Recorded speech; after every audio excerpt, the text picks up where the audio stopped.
मीर रजा की शर्ट का chemical examine मुकम्मल। कीमियाई जांच के दौरान शर्ट पर नमक के तेजाब के शवाहिद मिल गए। तफ्तीशी ज़राए के मुताबिक नौजवान मीर रजा के खून के नमूने में बेहोशी की दवा के अज्जा भी पाए गए। मौत से कबल मकतूल को कोई नशा आवर या बेहोशी की दवा दी गई। मीर रजा केस में नई तहकीकाती टीम के रुकन SSP अली रजा का लाश मिलने के मकाम का दौरा। मीर रजा के अहल खाना के हमरा जाए वक़ुआ का मुआयना किया। लाश की निशानदही करने वाले माली से तफसीलात भी हासिल की।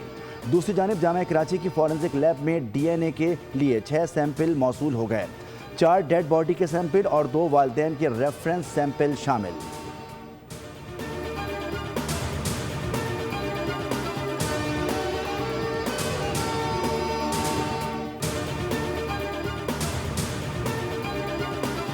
किसी भी क्वेरी को पुलिस की एड्रेस करने के लिए तैयार हैं। हम कुछ विथहोल्ड नहीं कर रहे। वो जो आपको ऑडियो लीक करने की जरूरत नहीं है जी, आपको बैंक अकाउंट लीक करने की जरूरत नहीं है, आपको कोई माली मामला लीक करने की जरूरत नहीं है। फैमिली सब आपको पहले दिन से खुद बिठा के बात कर रही है।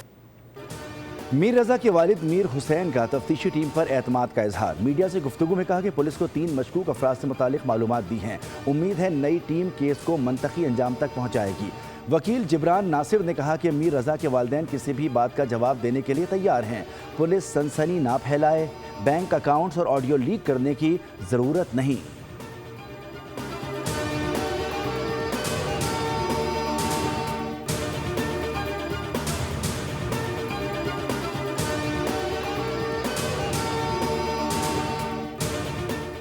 सिक्योरिटी फोर्सेस की रावलपिंडी में बर वक्त कार्रवाई। माल रोड पर फायरिंग करने वाले मुलजिम को हलाक कर दिया। सिक्योरिटी ज़राए के मुताबिक मुलजिम की शनाख्त ज़िला खैबर के रिहायशी मोहम्मद हुसैन के नाम से हुई। हलाक होने वाला मुलजिम PTI का सरगर्म कारकुन था। मुलजिम से पार्टी परचम, असलहा, गोलियां और अहम दस्तावेजात भी बरामद। हलाक दहशतगर्द मोहम्मद हुसैन धरनों के दौरान इश्तियाल अंगेजी, पथराव और फायरिंग में भी मुलविस रहा। हलाक दहशतगर्द सिक्योरिटी फोर्सेस को असलहे के जरिए निशाना बनाता था।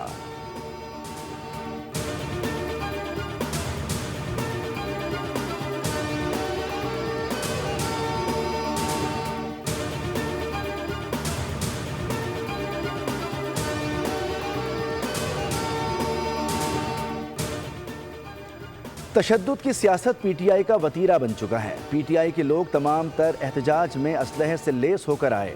वफाकी वज़ीर इत्तलात अता तारड़ ने कहा कि PTI वाले पुरअमन एहतजाज पर यकीन ही नहीं रखते। माल रोड वाक़े से बहुत सी चीज़ें सामने आ गई हैं। PTI का मकसद मुल्क में इंतशार फैलाना और अमन व अमान तबाह करना है। अता तारड़ ने कहा कि मक्का मुश्तरका दिफाई मुआहिदा वज़ीर आज़म फील्ड मार्शल की कोशिशों का नतीजा है। पाकिस्तान के दुश्मनों को हमेशा शिकस्त होगी।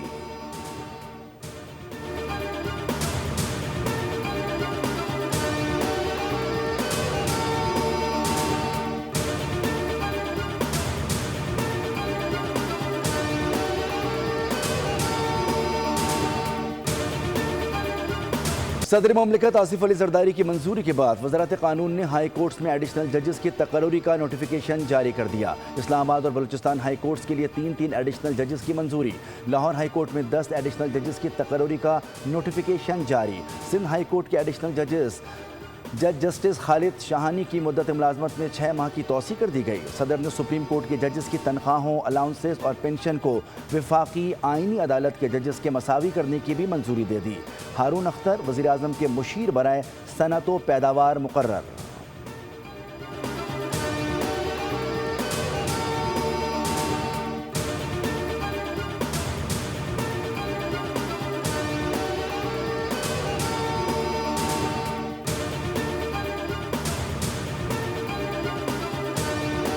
High Court, I will discharge my duties. And perform my functions. Honestly, to the best of my ability. And faithfully, the Constitution of the Republic of Pakistan. Islamabad high court के 3 नए एडिशनल जजेस ने हलफ उठा लिया। जस्टिस अयाज शौकत, जस्टिस उमैर मजीद मलिक और justice Shahrukh Arjuman ने हलफ लिया। Islamabad high court के चीफ जस्टिस सरदार सरफराज डोगर ने जजेस से हलफ लिया। लाहौर हाई कोर्ट के 10 नए जजेस ने भी हलफ उठा लिया। Chief justice Lahore high court Aliya Neelam ने भी हलफ लिया।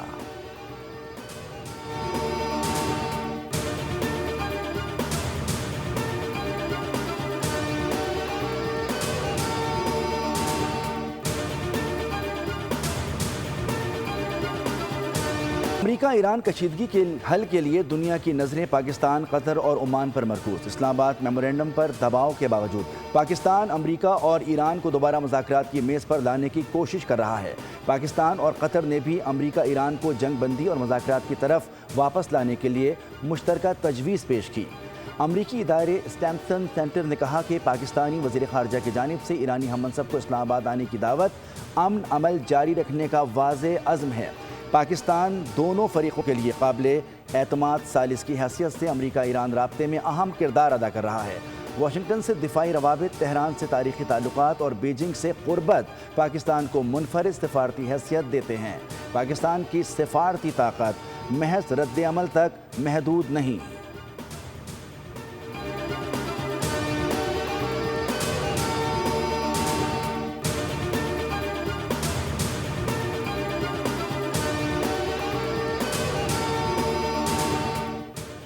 अमरीकी बहरिया ने पूरी आबना हरमुज़ को बारूदी सुरंगों से साफ कर दिया। अमरीकी सदर डोनाल्ड ट्रंप का दावा, कहा कि अमरीका आबना हरमुज़ को कंट्रोल कर रहा है। हमारी नाकाबंदी नाकाबिले तस्खीर रही है। अमरीका ईरान के खिलाफ कार्रवाई तेज़ कर सकता है। अमरीका ईरान से पहुँचाए गए नुकसानात का हर्जाना तलब करने जा रहा है।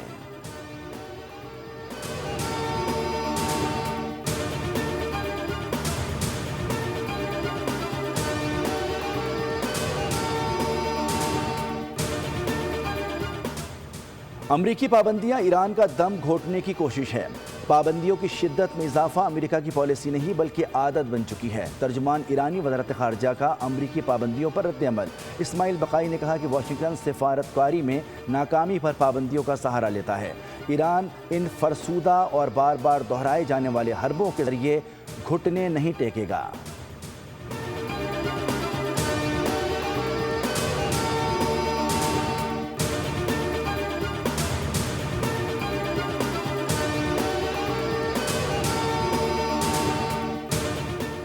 ईरान नाकाबिल तस्खीर ताकत है। ईरान ने दुनिया को अपनी मजबूती और ताकत साबित कर दी। ईरानी वज़ीर ख़ारजा अब्बास इराक़ची ने कहा है कि ईरान की अमरीका के खिलाफ मुज़ाहमत ने दुनिया को हैरान कर दिया है। किसी को तवक्को नहीं थी ईरान अमरीका के सामने यूं डट जाएगा। मुख्तलिफ ममालिक के वज़राए ख़ारजा और दीगर हुकाम भी इस बात का एतराफ़ कर चुके हैं। अमरीका को इसराइल, मग़रिब और दीगर ममालिक की हिमायत हासिल थी।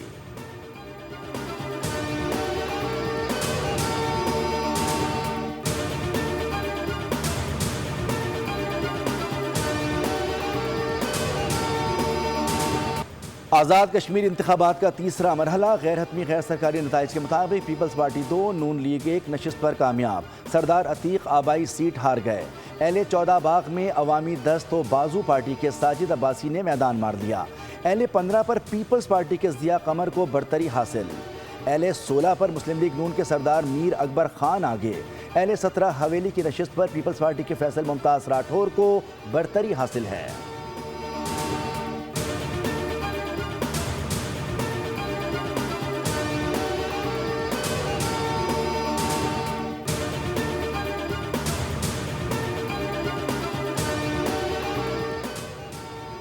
बता दो सबको मेरी साजिश। सलमान अकरम राजा और मिशाल यूसुफजई की ऑडियो लीक हो गई। PTI के मरकजी जनरल सेक्रेटरी सलमान अकरम राजा ने ऑडियो में कहा कि मेरी जिंदगी खुली किताब है, जो बोलना है बोलो। सवाल किया कि कौन सी बात ऐसी की जो साजिश है। मैंने सच के साथ जिंदगी गुजारी है। मिशाल यूसुफजई का ऑडियो में कहना था कि अदालतों में पार्लियामेंटेरियंस का काम नहीं है। पार्लियामेंटेरियंस अदालतों के बाहर होंगे। प्रेशर बार कौंसिल के मेंबर्स ने बनाना है, जिनको पैसे लेकर टिकट दिए, अपनी करोड़ों की कंसल्टेंसी फीस भी ली। कहाँ हैं वो लोग, दिखाएं। बार कौंसिल के मेंबर्स किधर हैं? आपने की है साजिश। शानदाना गुलजार भी सलमान अकरम राजा की बातों से नाखुश। कहती हैं कि सलमान अकरम राजा ने बहुत गलत बात की है। कैदियों की रिहाई के लिए, इन मुकदमात के लिए 50 करोड़ रुपए बाहर से आए। वो पैसा कौन खा गया? अगर मैं ये बता दूं तो कौन जिम्मेदार होगा? अली अमीन गंडापुर ने भी 40 करोड़ रुपए दिए, वो कहाँ गए?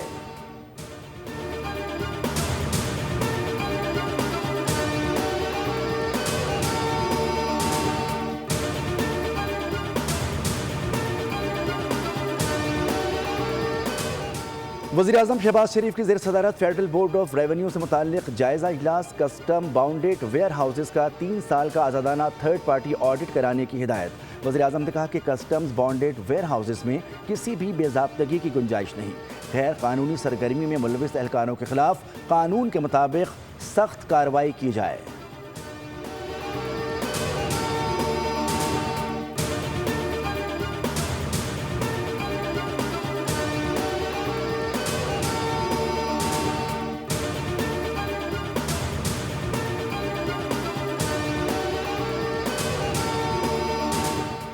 नायब वज़ीर-ए-आज़म इसहाक डार और बहरीन के वज़ीर ख़ारजा डॉक्टर अब्दुल लतीफ़ बिन राशिद अल ज़यानी का टेलीफोनिक राब्ता।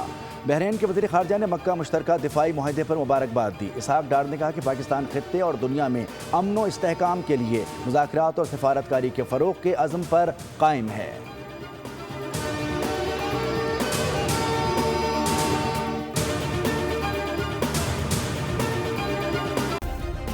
सब्सक्राइब करें और बेल दबाएं ताकि कोई खबर रह न जाए।